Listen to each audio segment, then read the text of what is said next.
Let me open up Audacity. Yeah.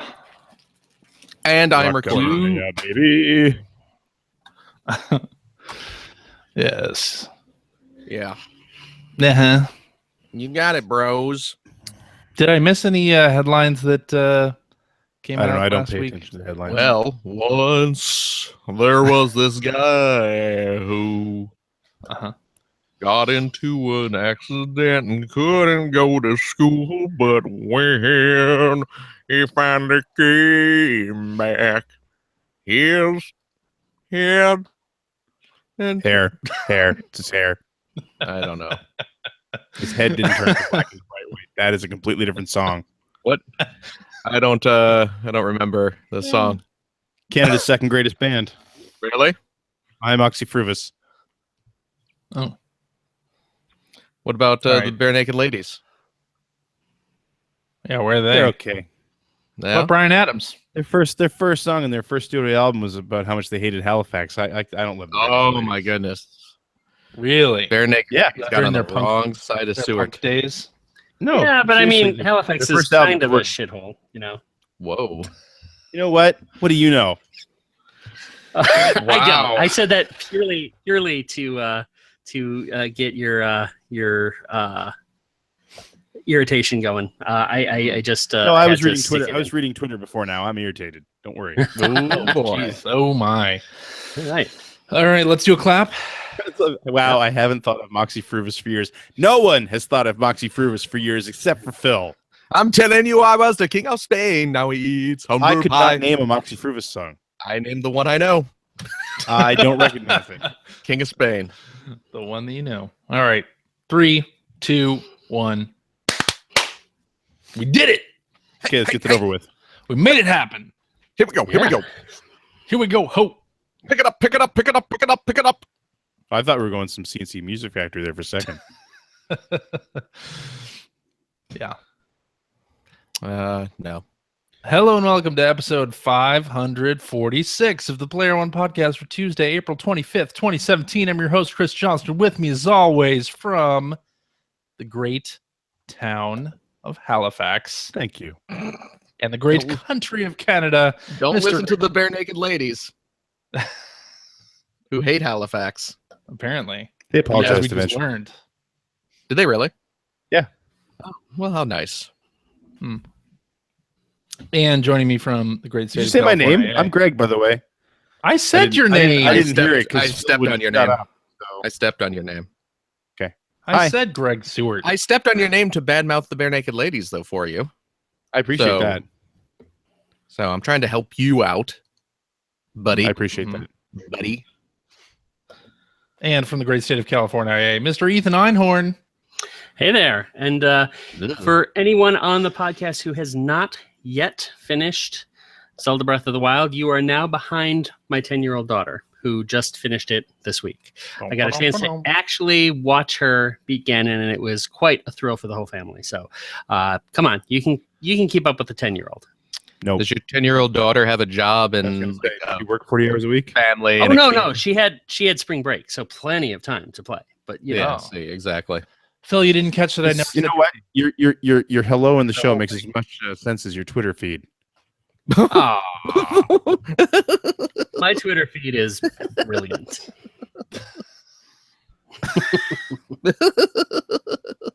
Phil, you didn't catch that. I didn't actually say your name before going on to Ethan. Oh, I caught. Ah. I caught. Anyway, Phil Theobald from California. Whatever. Give it up, Joining everybody. us. Phil Theobald. Whatever. Don't need your pity. How's Has a everybody big doing? personality and a small body. Oh, jeepers! What Yeah. What a swell fella. Greg, Hi. Yeah. thanks for putting together that book list. But the links were all Amazon.ca. I don't know if anybody caught that. I caught it.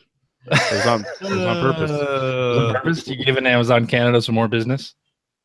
When you go to Amazon.ca, does it not say, by the way, you're not in Canada, you should go to Amazon? Does that not work for you? I don't think so. Try it. Hmm. Because I've ordered things from Amazon CA. Yeah. No, it doesn't. It doesn't tell me that. Oh, And besides, isn't everything in Canada like a 200% markup anyway? We don't want to do that. Yeah. I wish that was the case. And it wasn't that our dollar is so weak that it just seems that way. But I did see several listeners got some of the books that you would recommend. I did see that, yeah. So I was really happy to see that. So hopefully you all enjoy those recommendations. Yeah, it was cool to see how many people went out and actually just bought a bunch of books. Phoenix 4 on Kindle is great. That's actually real handy to have in Kindle format. Yeah, that's a great book. Great book. It's Definitely. cool to see how many of our listeners are literate. Yes, that too. Yeah. Although a lot of those books are fully illustrated. I mean, they've got A lot of pictures. pictures. Okay. Oh, Yeah. a lot of pictures. You say? Yeah. Well, maybe I'll. Well, in Phoenix 4, the pictures are in black and white, so you can color them. So it's kind of like a coloring true. book. Even better. Adult coloring books are a big deal right now. So They It's are. true. They are those Adult coloring books. adult in that the pictures are Yes. more complicated. Yeah. yes, Thanks for qualifying that. Yeah. Yeah. Because I mean, I'm sure there because you know are. this. Yeah, I do. Yeah. So guess what? What? Turns out Nintendo might make a Super NES Mini after all. I feel like all we have to do is say that something that everybody wants is not going to happen, and then like 2 days later it gets announced. Magically Yeah. happens. Well, it hasn't been announced. Eurogamer is reporting from a source that there is a Super Nintendo Mini in the cards after all. Fake news. So I wonder if they do that, are they still going to have the same production problems? Or Absolutely. Yeah. What do you think? Of course. I mean, I think so. Production problems. You better believe it. Right. But I mean, they said last time that they underestimated the demand. I can only hope that they're not going to underestimate it again. They There'll probably be a- will. There'll be a chip shortage. Right. Yeah. Well, I mean, Nintendo said that it never intended the NES Mini to be a permanent product. So I suppose we can think of these classics series consoles as one-off sort of holiday things from now on. Yeah. And maybe the NES Mini will make a return for the holidays. Yeah, maybe. A higher price point and more games, So here's the only issue along with the for Super me, Nintendo Mini. is these are cute, and I definitely will get a Super Nintendo Mini, but Sure. I only have so many HDMI ins. That's my one problem. It's called a splitter. Or switch Yeah, box. I know. You can get a switch box, but also like additional power outlets. And all that. I mean, in all seriousness, does your NES Mini have to be connected to your television at all times? No. No, it doesn't. It I mean, doesn't. I just plug it in when I want to use it. Yeah, Sure, same here. sure. Same. Don't you have 2 TVs now anyway? Didn't you buy I another do, TV? I do. Yeah, yeah. So That's like I'm just, double the amount of HDMI ports. Yeah. I'm saying You could just that because- disconnect the Switch dock, because I mean the Switch looks like shit on the television anyway. So Oh, No, it doesn't. What are you that's not talking true. That's not true. about? I have a 1080p TV and it looks fine. Maybe if you have a 4K TV and you're all fancy. Fine is relative, but yeah. You're just saying that to get Ethan. Come on, man. That's like insulting my mom. Stop it.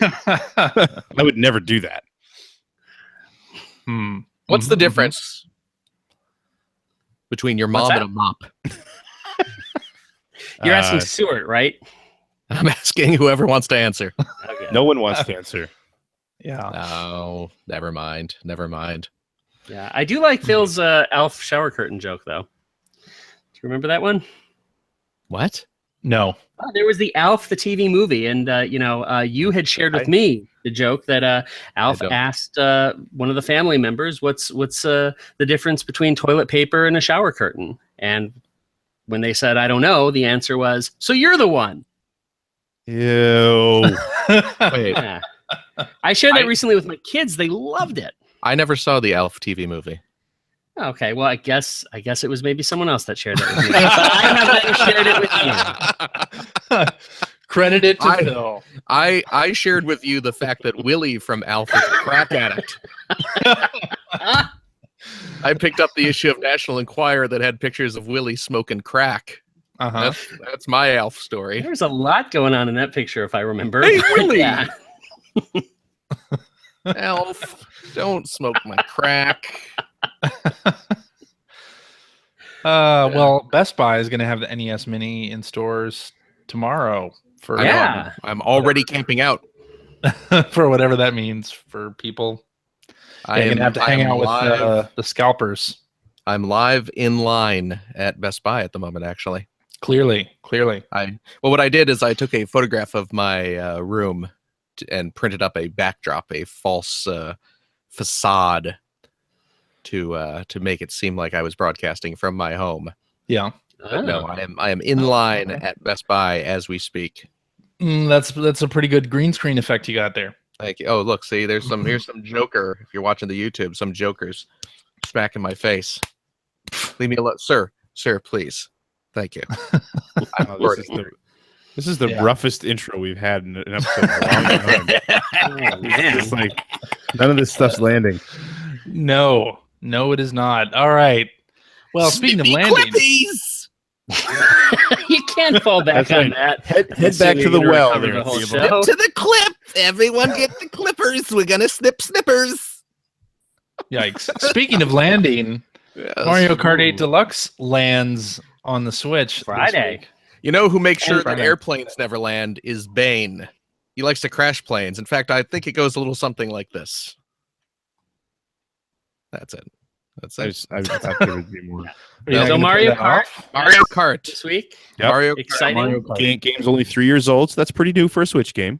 Yeah. Yeah, but it's also getting amazing reviews. It's Oh, considered it's one of the greatest games definitive ever made. versions. Yep. 3 years ago. And, Okay, but not portable 3 years ago. What? That doesn't make it a new game.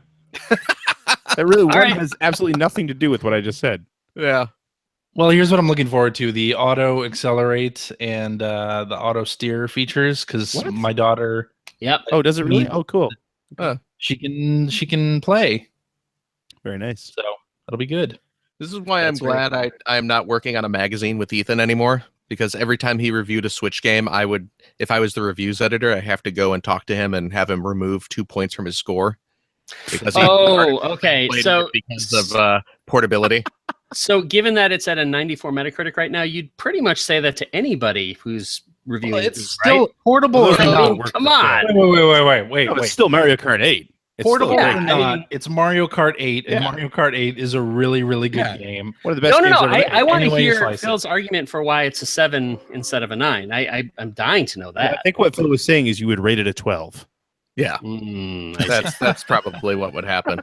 I see. And what I'm saying is that at a 94%, it's not that much better than Clash Royale, according to Metacritic. Oh, but again, remember, Clash Royale is a gambling product. It's not a video game, so you can't compare the two. Really? Not Because according to Metacritic. I don't If I know. look It's if I called look a in the video game. games, if I look in the game section of Metacritic, Clash Royale is right there. No, but I mean, anyway, back to Mario Kart 8. yes. It is exciting because Yes, so it few is. people had a Wii U, and that is one of the best games that's come out in recent years. So that's Oh, cool. yeah. I still can't really bring myself to buy it because I played it on the Wii U so much. But yeah, Yeah, That's awesome. Well, they did make some pretty cool. other changes. I mean, you don't have to re-unlock any of the tracks. All great. those are unlocked from the beginning. Although That's you do cool. have to unlock kart parts in this one. yeah. all the tracks are open from the beginning. So that's kind of Nice. cool. Yep. Yeah, And all battle the mode, DLCs which- included. all the DLCs included from Mario Yeah. Kart 8, and battle mode has some arenas that people actually want to play instead of the tracks that were included with Mario Kart 8. And having played battle mode Battle mode at tracks. PAX, I can tell you it is super, super fun. It's, really something that is a major add to the game. So I'm excited Yeah. about that. Yes, indeed. Yes, indeed. And Target stores are decked out with Mario Kart 8 stuff. Yeah. Do you I figure? was- Do you I was at figure one that yesterday. Mario Kart? I mean, there's bundles happening, but those bundles are like store bundles, right? They're not Nintendo. That's right. Yeah. Yeah, the only But- one that was official, I think, is in Russia. That was Right. the whole picture that started everybody guessing. Soviet that- Russia Mario Kart 8 bundles you. So that's the bundle Putin will have. Yeah. Yeah, that's right. Nice. No, No, do you figure that this? I still say that this will be the game that gets packed in like officially. Oh, at yeah. the end of the year. Yeah, of Yeah, course. like digital, I- digital copy of Mario Kart 8 on every Switch you buy after November or something like that. I Yeah. could only assume. I mean, and who knows? Maybe they'll do multiple bundles. But And you it is still have one of retailer those- bundles. It's one of those things where, of course, I'm glad I had the Wii U, but man, there's a part of me that kind of wishes right about now that I had skipped that, like so many people had, just so that I could enjoy these games for the very first time. Oh, it'd be great to play Mario Kart 8 for the first time again. That would be exactly. I mean, you can say that about any great game, but yes, Yep. True. It'd be great to experience again for the first time. I have been watching Mario Kart 8 Deluxe videos because, of course, the press got their review copies in the past week, and a lot of people have been posting videos. And I loaded up the Wii U game just to play a couple courses and take the edge off. Now you'll be nice and sick of it by Friday. That's right. right. That's right. I was actually tempted to do the same, but held off for exactly the reason Phil just described. God, such a good game, though. Man. You remember that you've already played a ton of it, and yeah. Oh, right. Yeah, I really liked this game 3 years ago. Yeah. Yep. You know, though, speaking of Switch releases this week, it's also Puyo Puyo Tetris, and that demo, we just can't stop playing here. The multiplayer parts in particular. It's my kids' very first exposure to both Puyo and Tetris. Interesting to me that they actually feel like Puyo is easier to understand than Tetris right off the bat.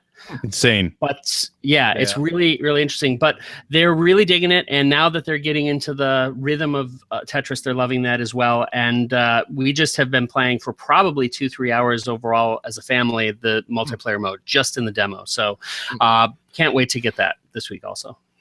I can't wait to get that when it's like $20. Well, it's like $30. Yeah, it's cheap already. Yeah, it's cheap already. Okay. So, I can't wait to get it when it's $15 then. That's better. Okay. I mean, it's nice. It's nice to have that game on a device that you carry with you. That's pretty cool. Well, any game Tetris is like the nice definitive. Oh no, I know, but I'm saying specifically something like Tetris or Puyo is like that really quick, get in and play. That's true. It's a snackable game, is what I'm saying. Very true. Target stores are gonna have Switch units on Friday. Their stores are decked out, and apparently, when you actually go into a Target store, it plays little Mario Kart. Yeah. Have you not seen one of these in person yet? I haven't seen it in person. I've seen a video of it. Okay. I can't go to a Target store in my country. I went to Target yesterday, and as you walk through the door, you get the little boop, boop. Oh, so we should clarify something. Yeah. And then, and then, of course, Ethan just walks all over my sentence there. That's cool. Go ahead. Oh no! Please. I was just gonna say. Yeah. Go ahead. All right. So just gonna say that Greg Royalty and Mario makes a little feed woohoo! Here we go noise. Was saying that it's $40 on Switch, Puyo Tetris. It is $40 boxed. It's $30 digital. Yeah. Oh, is that right? Yeah. Oh, okay. Interesting. Indeed. So yeah, Mario Kart 8. I imagine we'll be putting together some multiplayer games there on our Player One podcast forums. Yeah. So, we'll tweet out the room code. I will be honest. I am tempted by that game because there are probably on my team at work. There are at least 5 people who have Switches. Yeah, and I think most of them will be buying because I don't think any of them had a Wii U. And so I am tempted to get it just to be able to race with them during lunch hours. But also, especially since they haven't played the Wii U game, you'd totally be able to wipe the floor with them. I kind of want to wait to see if they want to do more racing or they want to do more battle mode because I have zero interest in battle mode. I wasn't a fan of it back on the N64. I'm not a fan of it now. Same here, actually. Yeah, Stuart, this could be your Burnout Paradise. Get it on multiple systems so you can play with people. It's true. But I'm getting it on multiple systems. So yes, but you've set a precedence for that. You do that. But it's a different game. This is the deluxe version. It has 5 new characters and we should have new tracks. God, I wish it had new tracks. Yeah, it has I totally agree with that. 48 tracks though. 48 tracks. I think that's cool, but to Stuart's point, it would be so much more exciting if they even added like 3 more tracks. If they added 3 tracks, Nintendo brands. One, no questions asked. Yeah, I agree. They should have added regular tracks instead of just battle mode because frankly, I have no interest in battle mode whatsoever. Battle mode's fun, but frankly, I would have been even more motivated if instead of battle mode, it had been the 3 tracks. You know, just go for it and do a Splatoon track. Why not? Yes. They added yeah. Can you imagine what a Splatoon track they added the like? Splatoon battle arena also. They may as well add a track while they're at it, but they didn't. No. Well, maybe they'll do a DLC pack for it. Maybe. Could be. All right, Call of Duty Duty. is going to be returning to its World War II roots this year. We had a teaser poster, and the reveal is coming up here on the 26th. So I'm going to fall into the same cycle that I always do, which is I'm going to tell you right now that I'm not going to bother to play it because I say that every year, and then I end up buying it and playing through it anyway and having a decent enough time to repeat the process. So it's never something I'm excited about beforehand, but once the hype hits and the game's actually out, I do play it for the single-player game, and I'm usually pretty satisfied. Is it going to be on Switch? Nope. Then how are you going to play it? Oh, I'll play it on PS4.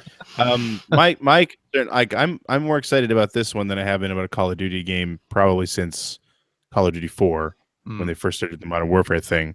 But I got to keep reminding myself, like, of course, this return to the World War II setting doesn't necessarily mean we're going to get a big, full single-player mode like we used to get back in the day, right? Like Call of Duty 2, right? I mean, that was actually a full-fledged, rather lengthy single-player campaign.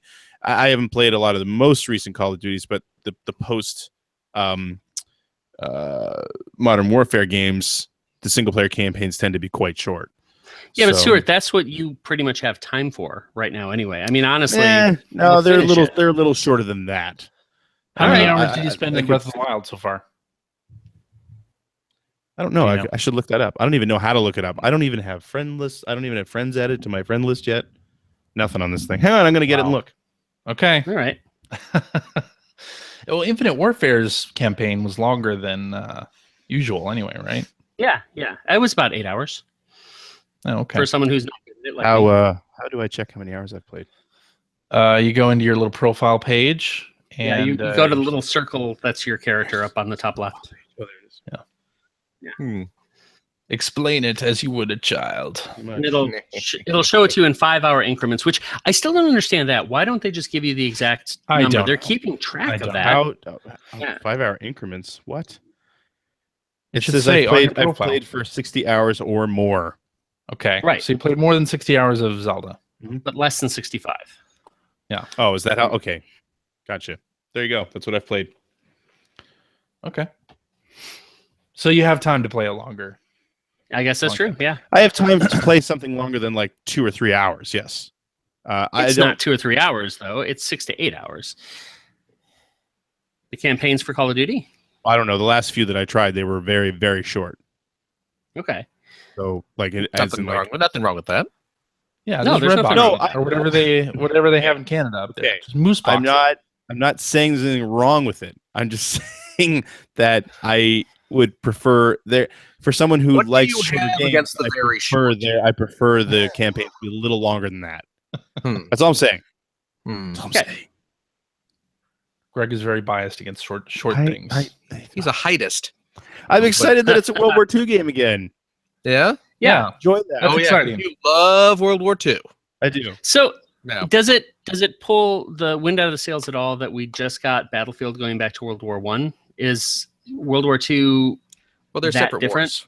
I know it's separate wars, but I'm just saying, we're talking about like historical battle as opposed to contemporary. No, because for me, because we don't get a lot of that anymore. So there was a while there when it was we have a lot of World War II games going on here. Yeah.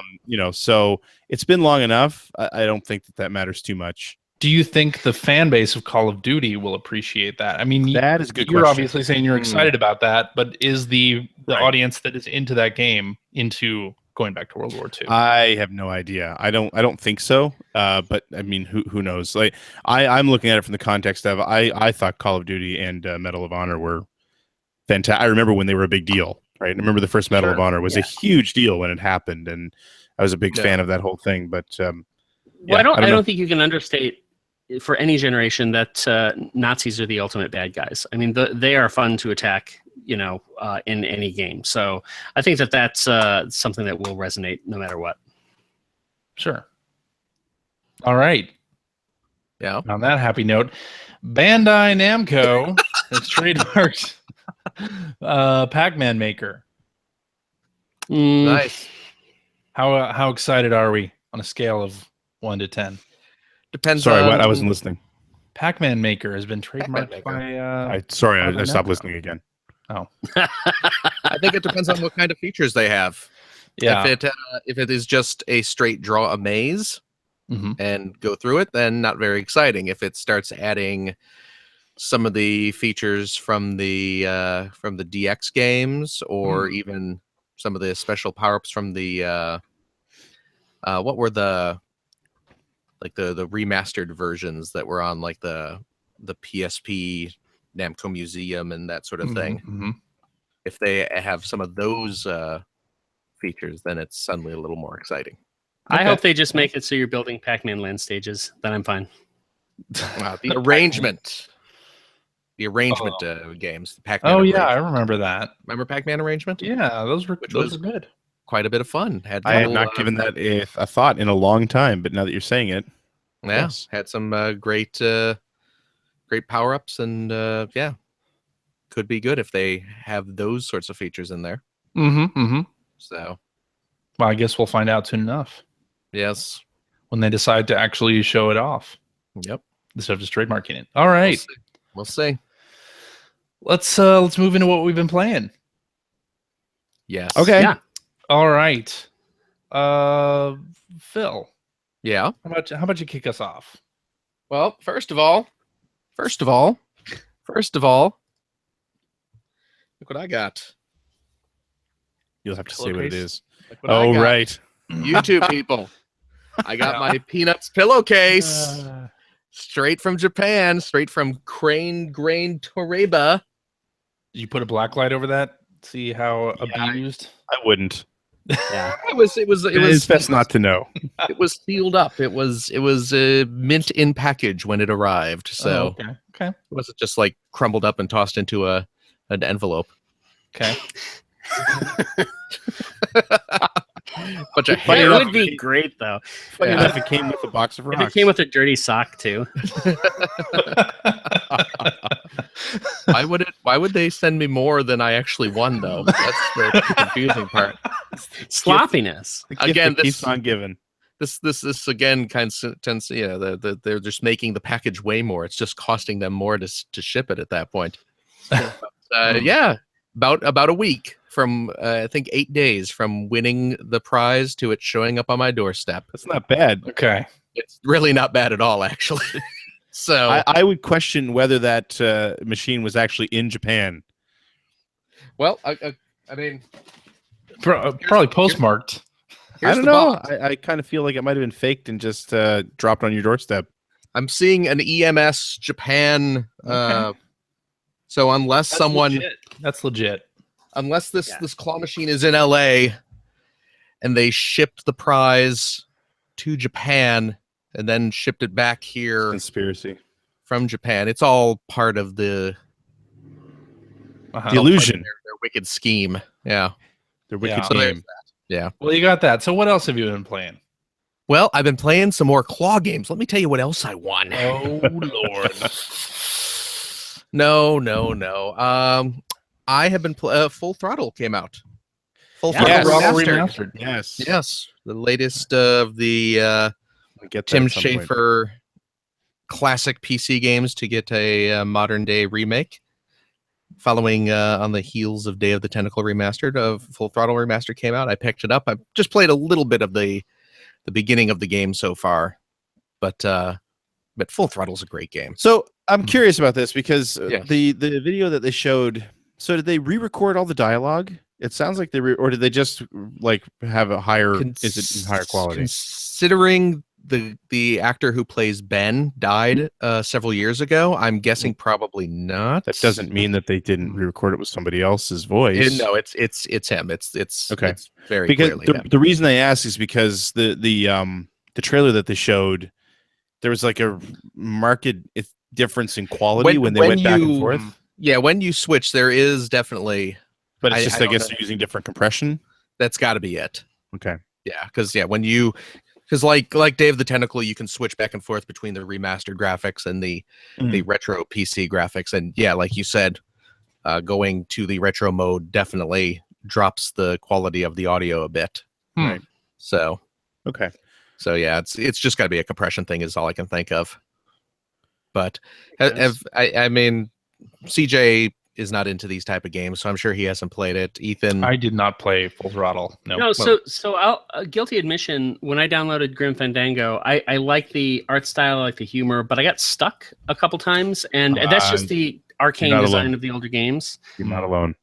And so as a result, much as I wanted to enjoy it, especially since it's much loved, I ended up stopping my play of the game, and I just never came back to it. So that's my one concern about Full Throttle. And it's a a part of the way games were designed back then. I was much more patient. Full Throttle is significantly easier. I'll just tell you. Okay, that's good to know. Yeah.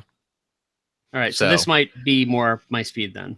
Yeah, it's an easier game. It actually back in the day got a bit of criticism for being too easy from people who were expecting something more akin to Grim Fandango or Day of the Tentacle or like the Sam and Max game. Oh, okay. But they're done. They should do a remaster of the Sam and Max game. Yeah, they really should. I don't know who would, since that was not a Tim Schafer game. Right. So I would love to see that get a modern day remaster, and I'd love to see Curse of Monkey Island 3 get a. Well, it's kind of, if he keeps going, that's kind of the next in line. Was that a Tim Schafer game as well? Monkey Island 3? I don't believe he worked on that one. No. Okay.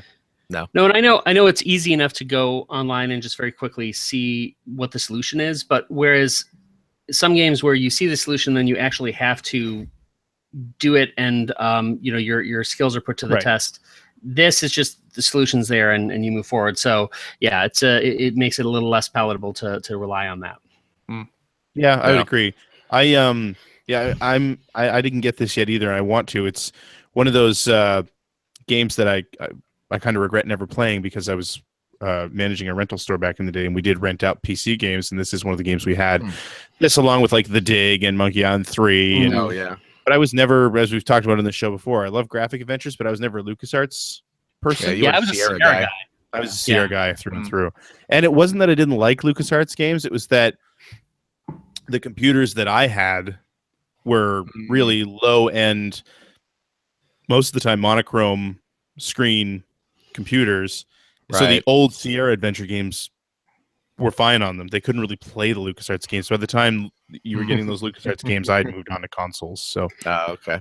Yeah, I think that nostalgic piece really is important, because if this was instead, say, a remake of Space Quest 1, all of the same complaints would remain, but I would download it instantly because I was very nostalgic for that. Yeah, because no graphic adventures were more obtuse than Sierra graphic adventure. Yeah. But, also add in the risk of killing your character and losing a ton of progress, or as being well. in a dead end, getting into a dead end game scenario. Yeah, exactly. Those were the days. Well, they could do it like the Disney Afternoon Collection, have a rewind button. Good segue, CJ. Yeah. Very nice. Of course, I haven't. Did you see Disney Mike Micah's Twitter feed about Disney Afternoon Collection? I was following Frank Cifaldi's. He was posting some cool stuff. Mike Micah showed a picture of Martin Shkreli on CNET, and said the reason there's not a Switch version is that they did make one, but he bought all of the copies of it. Nice. How do you buy all the digital copies of something? Stop it, well, Phil. Stop it. Yeah, as he proposed to do for albums and whatnot. I believe Mike said that he bought the exclusive rights to it. The rights, yes, because that makes sense as opposed to buying all digital copies. There you go. But just in Mike's defense, what else have I been playing? Have you been playing the Disney Afternoon Collection there, Phil? I just said I hadn't. Well, why not? Why not? Seem to have, which I don't understand. What's that? None of you seem to have been playing that, which I kind of assumed that this whole show would be all over the Disney Afternoon. I'm holding off for the inevitable Switch port. As am I. Yeah. Yep. That's honestly. You think that'll actually think that'll happen? Yes, I think it absolutely will. Yeah, I think that I would imagine that Other Ocean would be very, very open to doing it and could do it very quickly. And I think that probably Capcom underestimated the market. Yeah, it will happen. I'm sure it will. So, But I still say, and just to play devil's advocate here, because it's kind of my wheelhouse, but I'd be interested to see how that works, because I'm curious how locked down the contract would be with Disney. Yeah, Disney's a little notorious when it comes to business dealings. Sure. So yeah. True. If it means renegotiating something, it might not be as cut and dry as people think it is. But it could also be a standard like across every console for X number of years. So I don't know. Right. Yeah. It will also potentially go on fairly deep discount at some point or another. Absolutely. If the Mega Man collection's anything to go by. Yeah. So maybe when True. it's down to All $10, right. I might buy it more readily. But yeah, I definitely want to get that on Switch just for the portable factor. I did pick up a game on PS4 though this week. I picked up Flint Hook. Another Canadian game. Have you seen Flint Hook? Okay. Have you heard about it? Have you seen Flint Hook? You heard about Flint Hook? Games? Tribute games? CJ, folks, sorry, games? before we continue, CJ, you're breaking up like crazy again. That is true. And yeah, And then there's a huge delay in your response. there you go.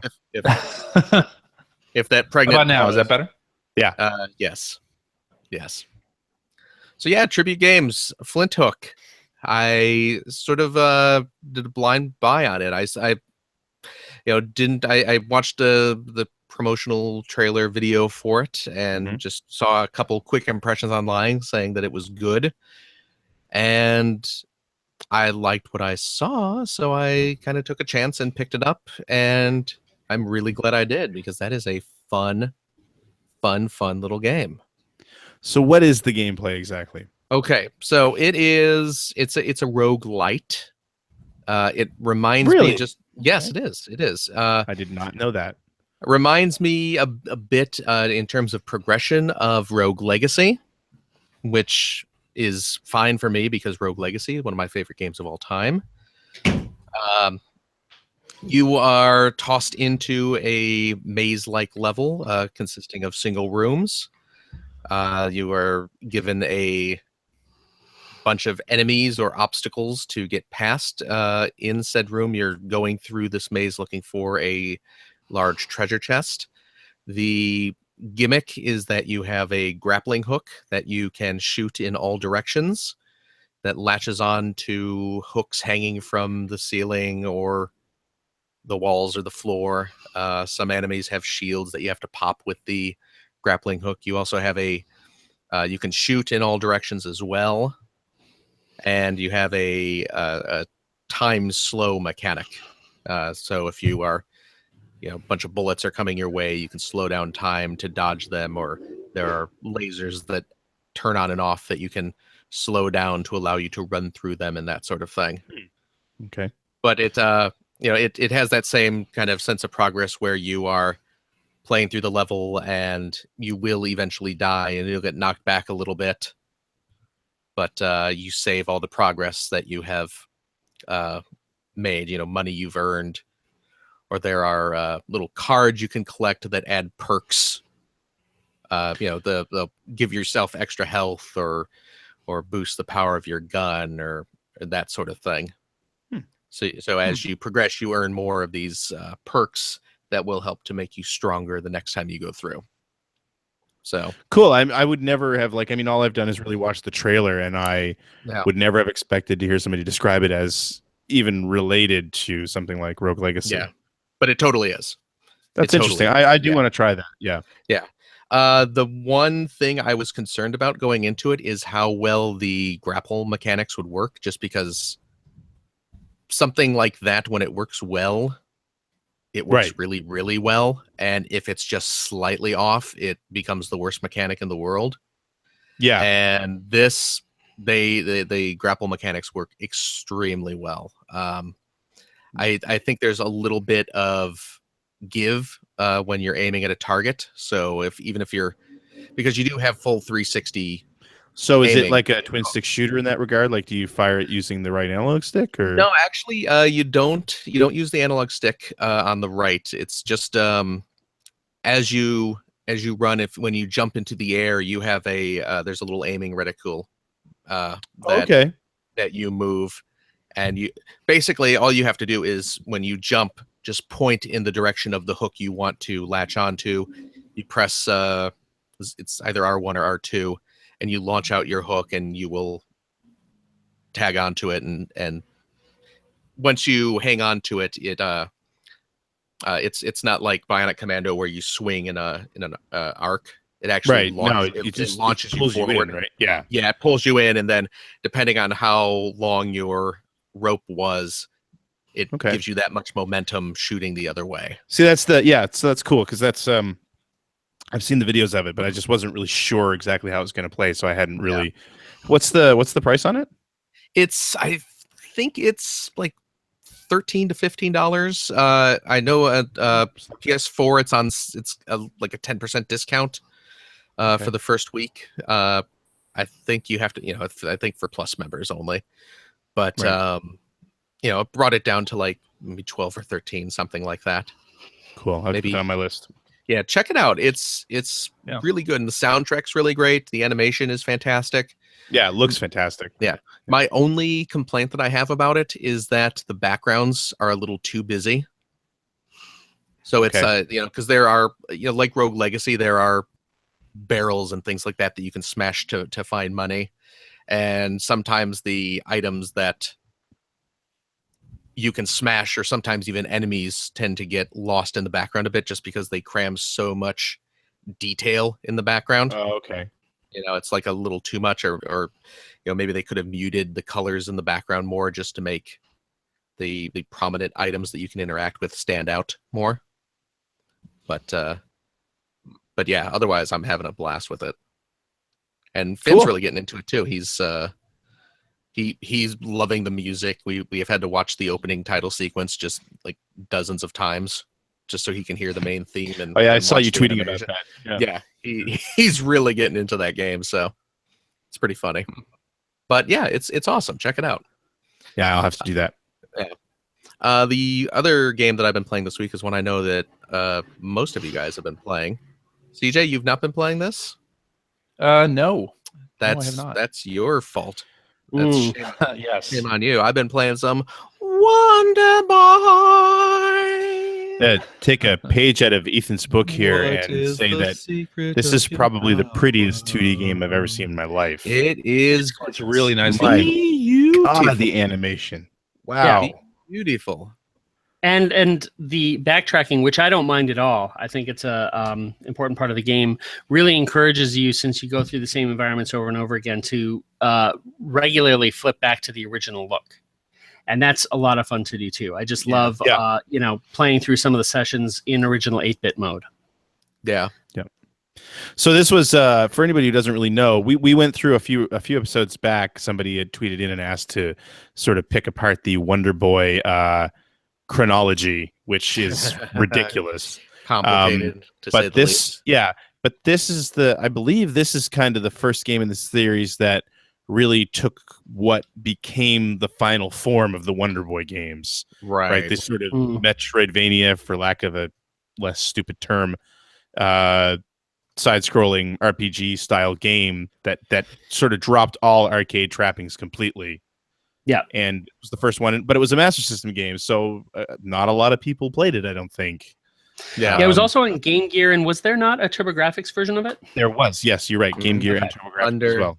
The TurboGrafx was called something different. I think just Dragon's Curse, maybe. Yes, you're right. Okay. Yeah. See, and that's the thing, is I had a Sega Master System as a kid, but it was my second machine after the NES, and so I never ended up having many games for it. I always wanted this one, but never had it, so it's been a real treat to play it because it's been the first time for me.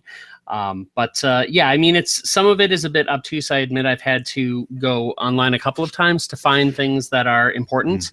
Lots of doors that lead to areas you don't expect.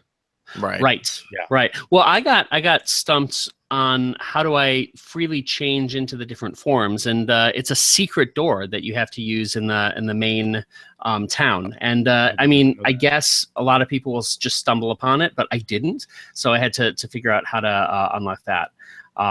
but other areas too where I will find myself like repeatedly going into. Right now, it's like the underground and then the ninja shrine, and I'm not quite powerful enough to do it, but I just get a little further every single time, and so I find like I'll do that 20, 30 times. I'm just compelled to.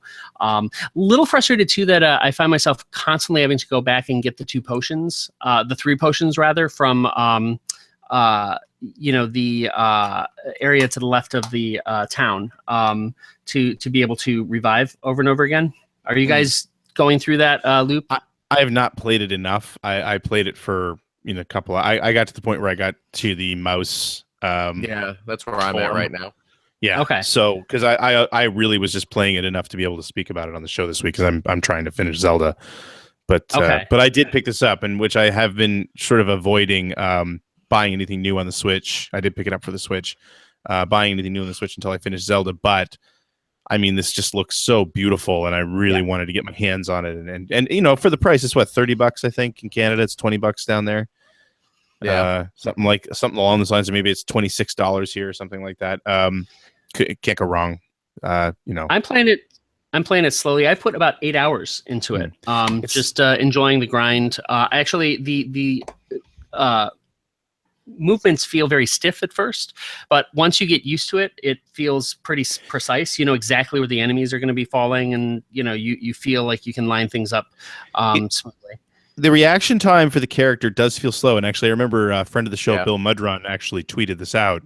I think the day it was released. Yeah, where he was complaining. He was saying how beautiful the game is, but he also made, I think, a really good point, is that because the game moved so slow when you gave it a command back in the day, and this is another one of those games where you tap one of the shoulder buttons and, like Ethan said, it just does a wipe, and suddenly you're playing the Master System version.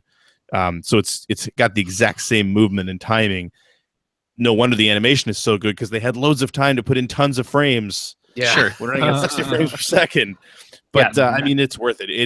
And I don't find the timing too hard. It was a little off-putting at first, but I feel like I got a hold of it pretty fast. And I mean, man, I still, every time I turn it on, I just cannot get over how pretty it is. Yeah, it's a beautiful game. Yeah. It feels like a labor of love. It feels like these guys love this game and wanted to make sure that they could, build something that really felt and looked like, something from today. And the other thing that's interesting is what it was too, because there's some dev diary videos that you can watch, and that's exactly the story. The main engineer on this game was a huge fan of the Master System game and contacted the original creator to ask some questions about the game. Oh, interesting. It kind of evolved from that point. Yeah. Well, there's another game that is based on Wonder Boy 3 that is coming out on Switch. I do know that. That like FDG is releasing. I just was looking it up on the Wonder Boy 3 was the shooter, was it not? No, this is Wonder Boy 3. Yeah, this is Wonder Boy 3. Yeah. Yeah, I think there were two Wonder Boy 3s. There were 2 Wonder Boy 3s. Yeah, there was Wonder Boy 3, the Dragon's Trap, and that was Wonder Boy. Yeah, that was the Master System one. And then the arcade / TurboGrafx CD one was Monster Boy 3 Monster Lair. Yeah. Yes. There you go. Yeah. It's convoluted. It's ridiculous. Trying to figure out the Wonder Boy series is insane. Yeah. But good on them. I mean, it obviously a labor of love, and the dev diaries. I'm gonna have to go watch those, because those sound like they'd be super interesting. But just love to see, like, putting this kind of passion and work into something like this, and it's not sort of a usual suspect. You always expect like a Mario or a Sonic or a not even so much the Disney games, although we did have Mickey and DuckTales in recent years remastered completely as well. Right. Who would have thought that this would be one that would get that kind of treatment? Yeah, really. And such an unknown gem on a system that a lot of people didn't play. So yeah, really great. Yeah. Yep. Well, and again, it just reinforces that this feeling like we were going to have this massive drought on the Switch hasn't really happened. I mean, these are smaller games, but why do we have the to week turn this before into the Switch being a good console? No, I'm just I'm just saying that was the major concern I had was that there would be nothing to play between Zelda and Mario Kart. And it's nice. Well, that this is the same worthwhile situation stuff. that we had when the PlayStation 4 came out, right? We had AAA games that were delayed, and the indie games kind of came in and filled in the cracks in the schedule. So same thing's happening with Switch. All right, Greg.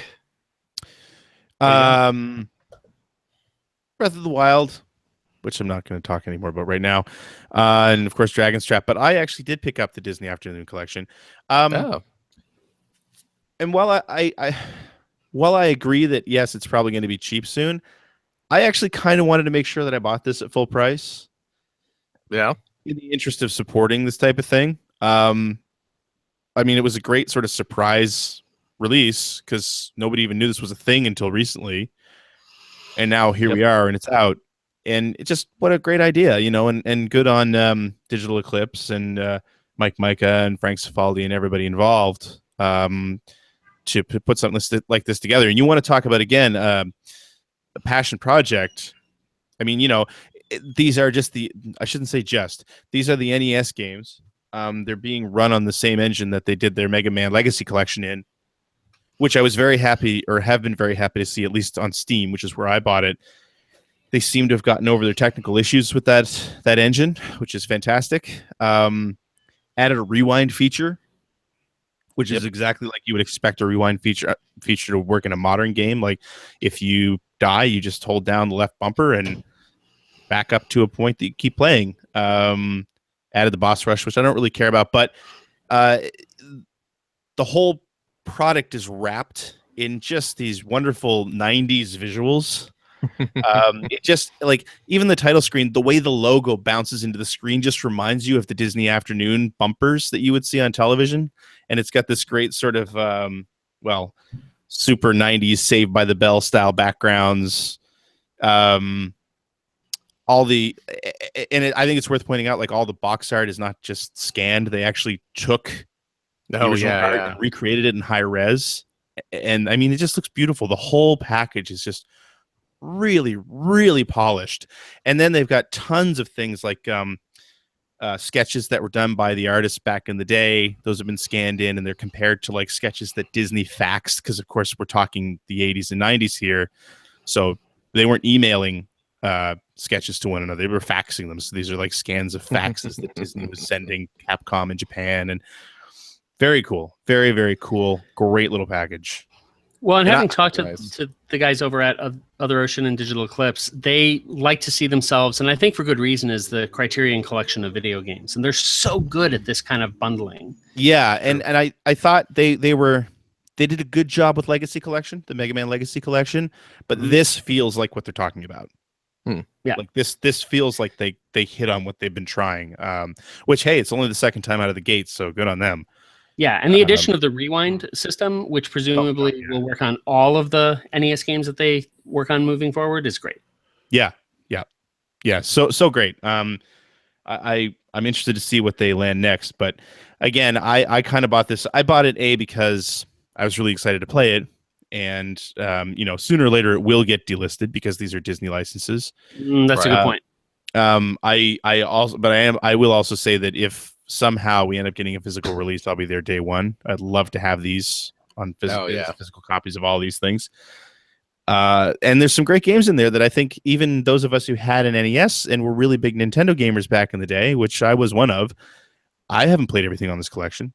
Same. Yeah. Like Chip and Dale Rescue Rangers 2 and DuckTales 2 came out like in 93 and 94. It was well past the Best Buy date of the NES. Right. What's so interesting is the audience for this now is so different than the audience when it came out. So I remember when I was at Sega working on Castle of Illusion, we had a lot of debates with the marketing team about who a Castle of Illusion remake was for. And ultimately we decided it was for people that were in their 30s and not kids. And that's clearly the case here. I don't think that this package would be really appealing to kids, certainly not the same way it was back when they were released, but this is nostalgia for older guys, despite the fact that it's DuckTales. I would agree with that, although I think it has the added bonus of being something that at least your kids nowadays, like younger children, at least can relate to. So if they see mom or dad playing it, at least they know the characters, and and you can play it in front of them. Right, exactly. So, which Mega Man didn't have. Mega Man doesn't have. That's true. So again, like it's something that my 4-year-old will sit and watch me play because she's just so interested in. It's it's still Disney, it's still DuckTales, it's still Tailspin. Who cares? Tailspin was terrible, but hey. No, the game. The game. Oh, the game. Okay. The game is terrible. The game. But yeah, a great buy. And like I say, I wanted to buy it. I felt like I wanted to make sure I bought this full price, just like I did with Legacy Collection, because I love what they're trying to do. I want to support what they're trying to do. I fully agree with it. And I hope that I'm interested to see what their next collection will be. And I hope they continue with this because they've got something here. That wrapper they're using for NES games is quite well done. And the way they're housing everything and wrapping it up is beautiful. So yeah. Yeah. My strategy is I'm not waiting for a sales drop. Like Phil, I'm just waiting for a Switch. But if that doesn't happen after a year, I'll pick it up on PS4. I'm waiting for Switch. I will buy it at full price on Switch. Exactly. Yeah. Cool. That's really all I've been playing that we haven't already talked about. Alrighty, Ethan. Yeah, so first of all, I was able to look up what I was talking about before. There is a game coming out on Switch called Monster Boy and the Cursed Kingdom, and that's by Game Atelier. And the very brief description is, Monster Boy and the Cursed Kingdom is a spiritual successor to the old Wonder Boy 2D platform adventures from the 80s and 90s that started out in arcades and became popular in the Sega Master System Genesis, primarily influenced by the 1989 game Wonder Boy 3, The Dragon's Trap. The game's an open-world, side-scrolling adventure in which players battle and solve puzzles while transforming into 6 different kinds of animals, each with different abilities. So I'm just fascinated by that. The idea that we have 2 new games, both based on the same source material. You know what? Now that I'm looking at this, that you brought it up, you're right. I actually remember seeing this, and I'll be honest, I forgot that this existed, and I thought that this remake that just came out was this game. Right. Yeah. Yep. And yeah. I looked at their Twitter feed before, and it sounds like they are in close communications with the other team, and there's like a real kind of camaraderie there, which is really cool. But yeah, it's interesting though. I will say, looking at the pictures, it is not as pretty. No, it's not. Mm-mm. It's also not a 1-to-1 remake. It's a reimagining. Okay. Yeah. Okay. So cool. Yeah, but in terms of what I've been playing, so I have been playing obviously a lot of the Wonder Boy, but in addition to that, I actually played a bunch of stuff that was not Switch this week. So that started with Persona 5, which I put a couple of hours into, and boy, what a stylish game. That thing is just dripping with atmosphere, and it opens so much faster than Persona 4 did, which I love Persona 4, but this just really pulls you in. It's a darker story at the start.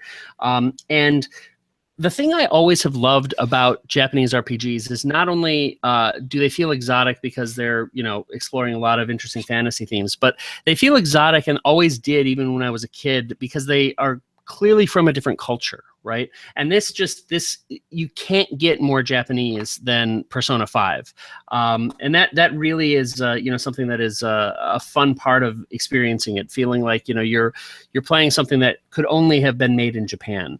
But the storytelling is great, the voice acting is great. I'm only a couple of hours into it, but already it's sunk its hooks into me with that mix of very realistic kind of high school life and total fantasy on the other end, as friends are trying to jump into dungeons and look at each other's psyches. Has anyone here played any of the Persona games? Am I the only one who kind of fell in love with Persona 4? I jumped into Persona. I played 4 because of Kevin Larrabee, and I played it for probably about 8 hours. Okay. Yeah. So the reason I bring that up is just that, again, not only does this move a little faster at the start, but also the dungeons are not randomized here. And that to me is a big deal because I just personally don't love random dungeons. And that's what Persona 4's main dungeon structure is. Here, they're all pre-scripted dungeons, and I kind of like that better. But I can understand why it's been getting the reviews it has. It's just, again, it's polished to an unbelievably high level. And, this is a game that they've been working on for so long that, again, if you remember, originally it was supposed to be a PS3 game. They released it on PS3. as well. They did, yeah, exactly. But yeah, of course, I picked it up on PS4, and I'll just say that first impressions are very good. I'll give more impressions as I get deeper into the game, but I'm really, really happy I started in on that. So the other ones I've been playing, I jumped into Rick and Morty VR, and what's the subtitle on that one again, CJ? I'm sure you remember. Virtual reality. Virtual reality, yeah. So I have not ever seen a single episode of Rick and Morty. Really? So Okay. Yeah. So I don't have that context. You at should all. definitely jump into that before you. I'm sure I'd enjoy it, especially after having played this game. But I am a big fan of Alchemy. I thought that Job Simulator was very funny, and this game is, I think, the best room scale VR experience I've had. I still think that Resident Evil 7 is the best VR video game I've played, but if you want that experience of really being somewhere else, this is pretty astonishing. It's it works with a lot of kind of time space stuff. You're jumping through portals, and it all feels very, very fluid. Everything you pick up, you can throw around and merge with other objects, and so there's a lot of playfulness there. But unlike something like Job Simulator, which is just a series of vignettes, this is one long story, and I just found myself totally glued for about 2.5 hours. I have 2 more chapters to go. I still have to figure out how to not have the light bulb break, which is something I'm throwing CJ's way. Maybe I'll ask you after the show. But it really makes you feel like you're somewhere else, and it's very funny. So some people are complaining about the length, saying it's only like 2.5, 3 hours long. That to me is just fine for the $30, because what it offers you is so much more than most games can provide, and it again is really out there. There are play mechanics, and I won't spoil anything, but play mechanics that aren't introduced until later that are more kind of action driven, that are super fun, in part because you're not expecting them.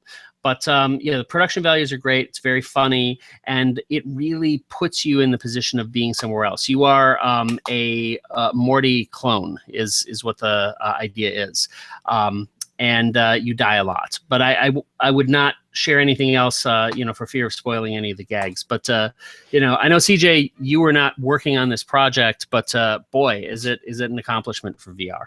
Yeah, not directly, but yeah, I'm super impressed with how everything has turned out. And yeah, Alchemy is just great with this stuff. Job Simulator, certainly a hilarious game, just really fun too. So I'm super pleased with what they have been able to do with Rick and Morty Virtual Reality.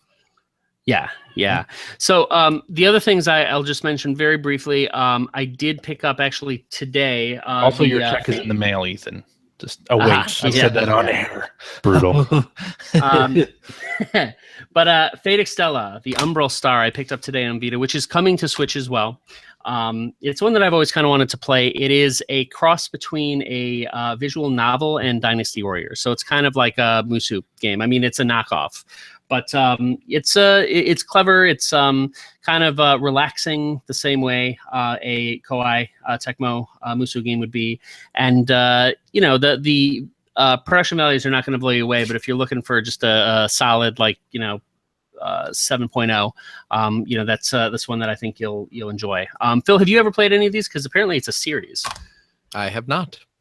Okay, so yeah, but again, lots and lots of story that's interspersed between the battles. So that's kind of the key differentiator. But yeah, and then the last one was I as a request from my son tracked down Power Rangers Megaforce on the PlayStation 4, which is about as good as Double Dragon 4, but it looks more like. Oh, really?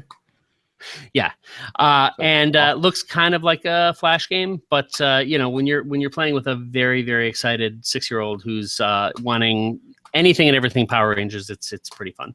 So you should check out Power Rangers Legacy Wars.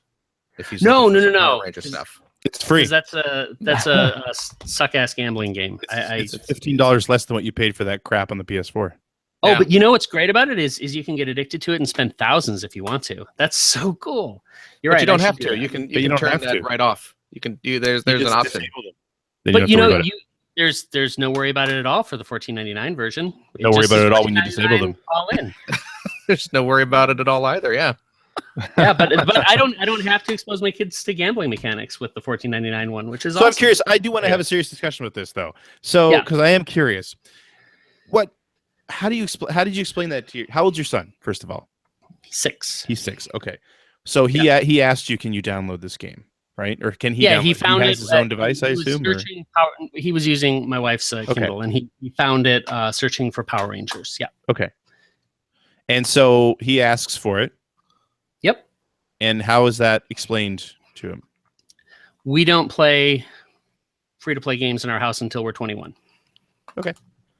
I bet. Is there a why? I mean, is he really old enough to ask why at this point? But yeah. He understands. I will explain to him that they're gambling games, and that's not something that I want them to play. I'm not criticizing other parents who feel differently. It's a totally I'm not trying to pick a fight here either. I am legitimately curious how it's explained to him. But again, I have explained to my daughter, who's 10, that I've done a lot of research on this, and I spent years working in them. And given that they are deliberately inducing behavioral addiction with the hope of getting people to spend thousands of dollars, that is something that I am ethically opposed to. And my daughter understands that just fine. And the thing is I'm exposing them to a lot of great gameplay experiences. I mean, my daughter just finished Zelda Breath of the Wild. She's having a great time with games, right? They just understand that the one no until they're 21, at which point they can make their own decision, is free to play. And I just look at it as the same thing as alcohol. I won't let my kids drink until they're 21 in the house. And casinos won't let them in until they're 21 either. So that to me feels like the fair So do you feel like when your son's like 18 and he moves out early because he's angry at you for something, it's going to be because he didn't get to play Power Rangers?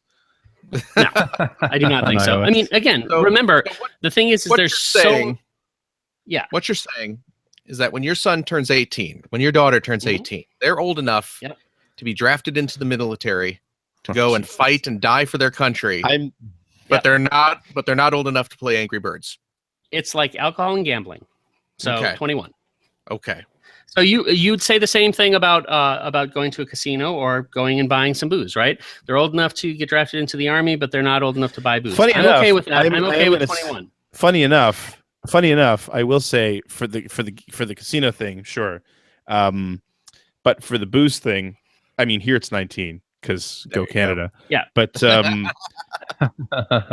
I do something. It's Canada. I honestly will let them drink before that. That is the thing that is definitely going to be okay. So here's the thing though with gambling, and Ramina Shakrazad on Gama Sutra has written a lot of interesting stuff about this. But basically, you're looking at it's not until about 25 that the part of your brain that can understand risk is fully formed, and 21 is already kind of a risky space. But the average age of somebody who starts smoking is 15. Credit cards quite deliberately get people to sign up for cards with ludicrously high APRs when they first start college. Absolutely. Because they're not yet at that point in which they can register risk the way an adult can. And that's where I think you should be 21 or older before you start playing these games and can responsibly understand the risk. I feel very comfortable with that age range. And as I said, that's for me, that's for my family, and they don't see it as onerous. They don't have a problem with it because, again, I'm going out of my way to expose them to the greatest games ever made. And so, we have a great culture of loving Power Rangers on the PS4, though. I don't think you can really say. No. But I'm just kidding. I know. But obviously, he's playing all the other stuff too. I understand the concern. Certainly, like for my daughter, she has an iPad, and I purposely don't download free kids software for her because most of that is, some Princess Maker game or app that will show a whole bunch of ads that may or may not be age appropriate. So I generally stick with certain kids game publishers on iOS, the Toka series or the Sago series, like those. Toka series are fantastic. Toka Boca is great. Toka Boca is also premium. Awesome. Yeah. Right? So I stick with those. I try not to, if at all possible, download the like free Dora knockoff games or whatever. Like, I don't. Besides which, some of those, the content of the games themselves can be really questionable. And I'm not even talking about quality wise. I'm talking about like some of the visuals are like a lot of gore in some of those for some reason. And but okay, so I'm curious, and now I mean Ethan's talking about the Kindle, but you're saying iOS, CJ. Do you not have a parent account set up? Do you not have restrictions set? Like I don't. Oh, I do have restrictions set. Okay. Yeah, I do. But I still don't download those apps because there's no restriction to disable those ads in those apps. Yeah, the ads are a problem. And again, for me, questions that's been asked, me before is like, what if my son wants to play Clash Royale? Because that is a popular game in his school. I don't want him to even be exposed to the aspirational, feeling of you can get further and do more if you pay money into a gacha system. I just won't allow it. The reason I'm asking, and again, it's everybody to each their own, but he's getting exposed to that, right? Yeah, but he's not in a position, first of all, where he's being exposed to it the way Supercell would want you to be exposed to it, which is free game, right? Mm-hmm. He's getting a lot of education here, but also he's, being shielded from actually playing it and feeling like, he's a part of that experience and knows that it could just be a little better if you pay. I don't think that there's any place in games for that personally, and that's why I want to keep him from it. Remember, with Clash Royale, the first month it was out, the top player on the ranked leaderboards, and it is a competitive game, spent $12,000 according to Forbes, right? That's a pay-to-win game. Sure. It's a well-designed pay-to-win game, but it's a pay-to-win game, and I don't want my kids exposed to pay-to-win. That's not what video games are about to me, and I don't want it to be about that for them. I can dig it. That's fair. Yep. No, I mean, like I said, full respect on that. I mean, it's not how I've gone, but I fully respect the way you're doing it, and I understand why. But I also do question because Phil brought this up, and it's also in the chat, and I'm curious about this because when you say free to play, you're saying no free to play games whatsoever. So that includes like Pokemon Go? Yeah, absolutely. And includes Angry Birds and Fruit Ninja, Jetpack Joyride. Yeah, like I don't know, Robot Unicorn Attack. Castle Doom. So, all right, let me be clear on one thing. The two things that we will never ever buy and that we do not expose our kids to is virtual currency and gacha. Okay, so if games are driven by virtual currency or gacha, no.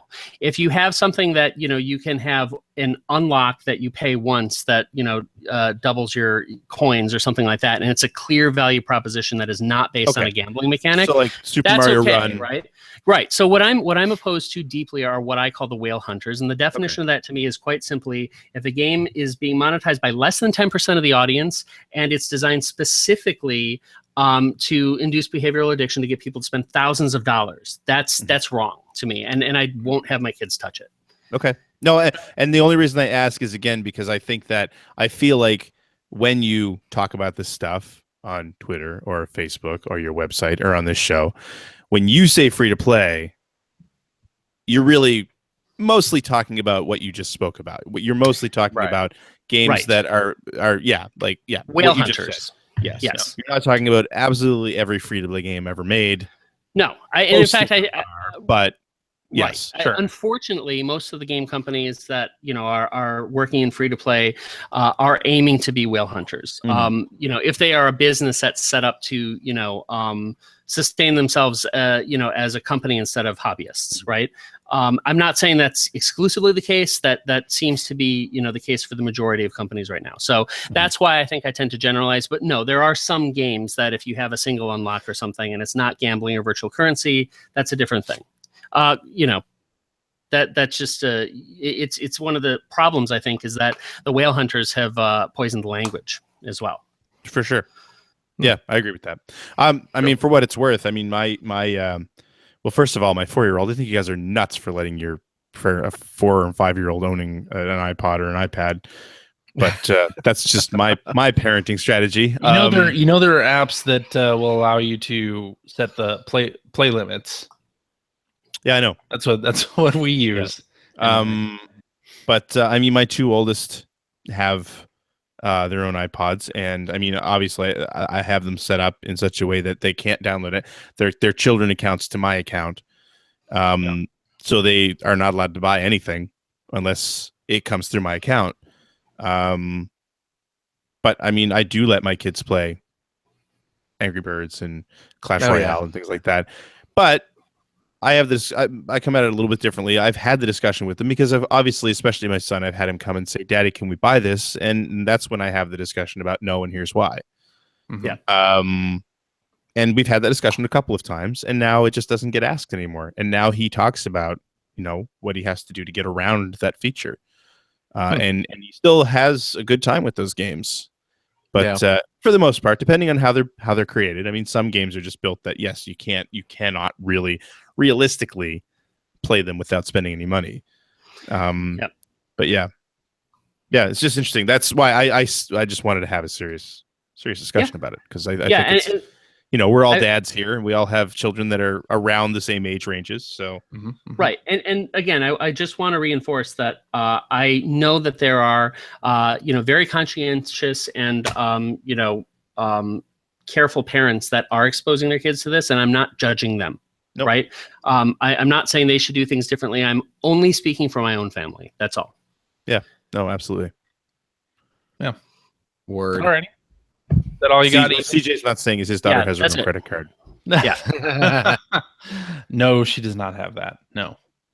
Well, I've been playing Rick and Morty Virtual Reality, available now on Jesus. We already had the commercial. Come on. Vive and Oculus Rift. If you got the touch controllers, that's a good way to play it. And I've been playing Blaster Master Zero on the Switch, which I finished. Hey, congratulations. Thank you. Save the frog.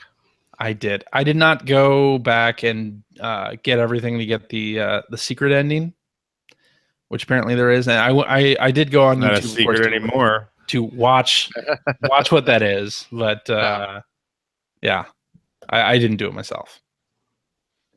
Okay. But very cool game. How many hours did that take, approximately? Probably 7.5 or so. Yeah. Okay. That's cool. For $10, I'd say that's worth it. Yeah. For sure. Yeah. Really good game. Yes. And that's it. That's all I've been playing. Except for, a little bit of I Am Setsuna, which I'm still enjoying on the Switch, and Mario Kart 8 on the Wii U. because I couldn't. CJ, let's start a Mario Kart 8 Wii U League this week. Let's do it. Let's fight the power. That's right. All right, let's do some tweets. What do you think? Tweet. I've done no preparation this week, so. Me neither. Yeah. But this first question is for Phil. Uh-oh. Hacker alias Thorbon3 says, did Phil ever sell any other NES games from his collection? Also, what were the results from the ones he did sell? The ones I did sell did pretty well. Made a few $1,000 actually off of those, which was nice. I sold some prototypes and some rare games. My sales I did kind of stop just because I ended up getting busy at work, and a lot of things coming up around the house. So it's selling a lot of stuff on eBay. That's kind of a part-time job in and of itself. True. Having to take pictures of everything and getting everything documented nicely and put up on the site and then organized and ready to ship and all that stuff. It's a lot of work throwing stuff up on eBay. So at some point I will be selling some more stuff, probably this summer when I'm not teaching. I will have some time to get stuff up on eBay. So please look forward to it. Excellent. Yes. All right. Hacker alias P.O. Rowe says, what do you do when your skill runs out? Loving Zelda, but I am struggling to beat bosses. I don't have the skills. Time to move on. Quit. It's always right to quit. You know what it is? The way, and actually this is one of the things I don't like about this game is those bosses are built so that if you can't beat them right now, you're meant to leave. And teleport back in after you've gotten more resources and upgraded your I think stats. that's part of it. Yeah, I think with Zelda, this happened to me a bunch of times during the game where I would forget about abilities I had. It's Always. like, oh wait, right, I can turn water into cubes that I can climb. I always forget that one too. I should do that. Or, oh, I can throw bombs that are square bombs and they don't roll around. Oh yeah. And like there's a lot of stuff like that. Or, oh, I have all this food that I could be eating to help my attack points. Like there's a lot of things that I think you kind of have to fight one of the bosses in Zelda and say, okay, like I've been through the first phase of this boss. Can I think of any abilities that I have as Link that I could use here to maybe give me an advantage? And it's not necessarily about the battling, although it is always a good idea to stock up on arrows before going to fight any of these bosses. Yeah, I've learned that the hard way a few times in this game. Is I should just be buying arrows whenever I can. I would say, and I had to have this conversation with my daughter as she got to Thunderblight Ganon, and she was getting very frustrated. That was the most frustrating boss of the game for me so far. Yeah, it's the big one. And I told her, if you want to get through it, you have to be patient and try different things over and over again. And if you don't have that patience, that's okay. Then we can find something else for you to play. But if you do have the patience and you get through it, you'll probably feel really good once you've done it, because of the fact that this game has pushed back and made it hard for you to achieve that. And, sure enough, she was just jumping up and down when she finally did beat it. For her, it was worth it to go through that. It's not worth it for everyone. The other thing to remember in the game is that you can, if there are any things like, let's say you only have 5 hearts, like how are you going to get past this boss with 5 hearts? There are recipes that you can make to give you temporary hearts. And a lot of temporary hearts, in fact. So you may want to do that, research some of those recipes for temp hearts and temp stamina. But yeah, definitely buy arrows and try to think of abilities that you may not have used, including, using fire to get your glider and kind of catch the wind up, and the slow down technique when shooting an arrow. Like, you really have to be thinking about all the different ways you as Link could shoot this boss in the face. The other thing is, honestly, the way the game is built, you can just brute force your way through almost everything. Yeah, that's true too. But there are ways to make it easier. So again, Thunderblight is an example. If you bring a wooden shield in with you, you're going to have an easier time because it's not conducive to electricity. That was the thing that I finally realized that after an extreme amount of frustration on that boss, was that every single shield I had was metal. So again, I left, which really got rid of a lot of the tension. Sure. You're not in the moment anymore. Exactly. And I went and I actually got a heart container, and I got a bunch of volt something or other. Created some dishes that would help me with the electricity in general, and got a wooden shield. I think I went and found a pot lid or something like that, which, like I said, took a lot of the out of the fight. It irritated me that the reason I couldn't beat him felt like I just was under equipped. It was less skill and more that I just wasn't equipped. So, but part of it also with that one is being able to activate the slow motion when you're jumping backwards, which is a skill based thing. You can get through it pretty quickly if you're good at that. The problem is getting to the point where you realize that. Yes. Yeah. True. All right. Listener Seth says, think we'll see Switch Wave Race or Switch Blast Core. What reboots do you long for? Wave Race, I can see. I can see Wave Race. Blast Core, I don't. I think that's too old. But rare. That's rare. It was rare. Yeah. Yeah. I'd love to see Wave Race though. Same thing with 1080. I'd like to see Wave Race, but I feel like they gave it a shot on the GameCube. I don't know how well received it was. It was great on the GameCube. It was mediocre on the GameCube. No, it was great on the GameCube. It was great on the N64. It was mediocre. It was great on the N64. Yeah.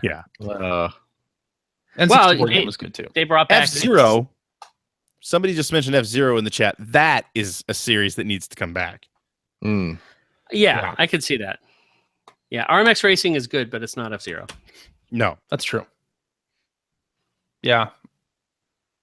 Well, I wonder what they're going to do with Uniracers. Star Fox this time. Also, Uniracers. after the disaster of Star Fox Zero. Star Fox, yeah. Star Fox. Let's see like a real Star Fox game. Not a remake of the first Star Fox game, which seems to be like every Star Fox game. Yeah, really. I was going to say, isn't every Star Fox game a remake of the first Star Fox game? Yes. I think, honestly, now that the Switch has had a very successful launch, if they keep the momentum up over the first year, we'll see the 3DS die off pretty quick after that. And that's when you'll start seeing some of these other series hit the Switch proper. Yeah. Yeah, because they won't need to, like, I don't know that they'll do Kid Icarus again, but if they do, it'll be on Switch, and F-Zero, et cetera, et cetera. I really want to see them Animal reboot Crossing, I hope. Mario 2. Oh, that would be great. That would be Well, cool. and- I don't know what. Yeah. And actually, just in general, there was a time in which we were getting almost too many of the 2D Mario games, but I'm hungry for one again. I would love to get, in addition to Odyssey, another 2D Mario game. I think for the time being, that is going to be in the territory of Super Mario Maker. Like if they end up bringing that to Switch, I think that'll be the solution for that. I think they just burned out on those 2D Marios. I mean, they put out New Super Mario Brothers 2 and then New Super Mario Brothers U, like right close to each other. And then If Super Deluxe, Luigi U, like if you played those games, I mean, they released so many of them in such a short window. It was too much. You're right. Though if they maintain that Deluxe branding, those are some games, because they were at the very, very start of the Wii U's life, that even though I played through them, I would probably buy that game again if I could. I'm happy to see them take a bit of a hiatus with all the Mario games. Like outside of like having the one Switch Mario right now is more than enough for me, because they went from Mario games being an event to, oh my God, there are so many effing Mario games coming out right now. It became, I mean, it was so prolific with the Mario games. Like, oh my God, like really? Do we need another one right now? I don't know if we need another one right now. They're really good, but they weren't an event anymore. It was just like, oh, look, another new Super Mario Brothers. Great. Indeed. All right, Hacker Alias JCA Farley says, any chance Nintendo will release a Switch Mini next year at a lower price for the 3DS market? Michael Pachter is suggesting that that's going to happen. I mean, he's wrong more often than he's right. So no. This is something. So yeah, a lot of analysts are saying, "Oh, Nintendo's going to bring out a Switch Mini," and I look at the Switch screen, even on Zelda in portable mode, and I'm like, how much smaller can it get before I can't read the text on the screen? It's an issue.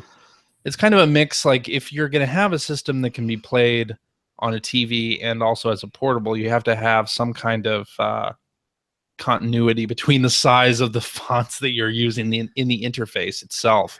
And I feel like if they do a mini Switch, like how much smaller do you think that screen's going to be? Well, right, and the question is, how small, must it be to make a difference? So right, because the Vita is significantly smaller, but still, for most people, that is not a pocketable device. The 3DS, the nice thing about that is that it folds in, so you have the screen, protected. So I wonder, like, if you have an open screen game device, it has to be smaller than a Vita. Then you have the readability issues. I think probably we will see something, but I bet it's going to be pretty small. And it's not to say that I wouldn't accept additional form factors of Switch. Like, I think it would be fantastic if they did a Switch that had a larger screen, but like the bezel size was reduced on it, so you could buy like one that didn't have so much black space on the top and bottom and sides. So, or I could see, I mean, maybe they'd release one where you couldn't detach the Joy-Cons. I don't know if that makes sense in general, though. Yeah, just there's so many, I don't know, there's so many different things lined up that are in line with the size of the system right now. And also how much money you're going to really shave off this thing. Right. Like, Right. are you going to be able to No. shave off $100 from the price? I mean, maybe if you don't include a dock, but I don't think that dock cost Nintendo $100, even though they're selling the dock Gee, separately really? for like You think they're $90. selling their peripherals at a higher price than they have to? What would give you that idea? I don't know. But I do think there's a market for smaller and sturdier. This device feels like it could break easily. So if you like a 2DS, you feel like you could throw it at a wall and it probably wouldn't break. So if you have something again that's smaller and sturdier, I think there is a market for that.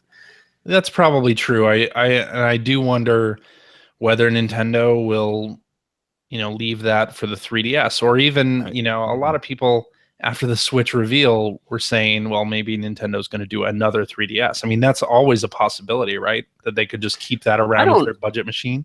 I don't think so. I think that this particular device has enough momentum to where it's not likely that we'll see that.